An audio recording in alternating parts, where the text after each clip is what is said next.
ଚିନ୍ତା ଓ ପ୍ରାର୍ଥନା ସ୍ୱାମୀ ପରମାନନ୍ଦ। ଅଗଷ୍ଟ 25। ଦିନଟିର ପ୍ରଧାନ ଚିନ୍ତା। ଆମେ ସର୍ବଦା ଅନ୍ତଃ ଜୀବନକୁ ସଂଯତ କରିପାରିବା। ଆନନ୍ଦ ଭିତରୁ ହିଁ ଆସେ। ସ୍ମରଣୀୟ ପଂକ୍ତି। ହେ ପ୍ରଭୁ, ପ୍ରିୟତମ ମୋର, ପୁଣ୍ୟ ଆନନ୍ଦ ଉଚ୍ଛ୍ୱାସେ ମୁଁ করে যে ପ୍ରାର୍ଥନା ତବ ଦ୍ୱାରେ। ଜାଣେ ମୁଁ ତୁମେ କର ଯେ ପ୍ରବେଶ ହୃଦୟ ମୋହର, ଧରି ମୋର ପ୍ରାର୍ଥନାର ରୂପ। ନୀତି ଉପଦେଶ।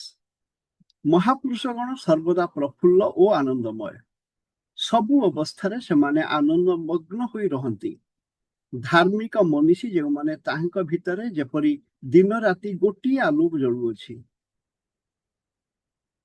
ଆତ୍ମା କ'ଣ ବିଷର୍ଣ୍ଣ ହୋଇପାରେ?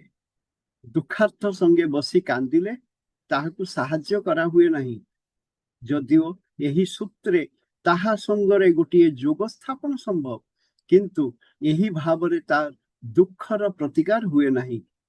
ଆନନ୍ଦ ହିଁ ଦୁଃଖର ପ୍ରତିଷେଧକ। ଦୈନନ୍ଦିନ ଜୀବନଯାତ୍ରା ପଥରେ ଆମର ଏକ ଅଫୁରନ୍ତ ଆନନ୍ଦ ଭଣ୍ଡାରର ପ୍ରୟୋଜନ।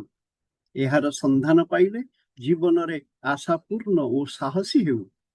ଯେତେବେଳେ ଆମେ ଆନନ୍ଦରେ ଭରପୁର, ସେତେବେଳେ କୌଣସି ବିପଦ ଆମକୁ ବିଚଳିତ କରିପାରେ ନା। ଏ ଜୀବନର ମୂଳ ଯିଏ, ତାହାଙ୍କ ଦିଗକୁ ଦୃଷ୍ଟି ନିବଦ୍ଧ କରିପାରିଲେ ଆମ ହୃଦୟରେ ଦିବ୍ୟ ଆନନ୍ଦ ଭରି ଯାଇପାରିବ। ପ୍ରାର୍ଥନା। ହେ ଅନନ୍ତ ପ୍ରଭୁ, ତୁମେ ଏହି ଜୀବନକୁ ତୁମରି ହାତରେ ଧରି ରଖ ଏବଂ ତୁମର ଇଚ୍ଛା ଅନୁସାରେ ଏ ଜୀବନକୁ ଗଢ଼ି ତୋଳ। ତୁମରି କୃପାରୁ ମୁଁ ଯେପରି ବୁଝିପାରିବି ଯେ ମୁଁ କଦାପି ଏକାକୀ ବା ଦୁସ୍ଥ ନୁହେଁ। ମୁଁ ଯଦି ବିଷଣ୍ଣ ମନକୁ ଅନ୍ତର୍ମୁଖୀ କରିପାରେ, ତେବେ ତୁମର ଆନନ୍ଦମୟ ଆବିର୍ଭାବ ଦେଖିପାରିବି ଏବଂ ତାହା ହିଁ ମୋତେ ସାନ୍ତ୍ୱନା ଦେଇ ଦୁଃଖ ଭୁଲାଇ ଦେବ।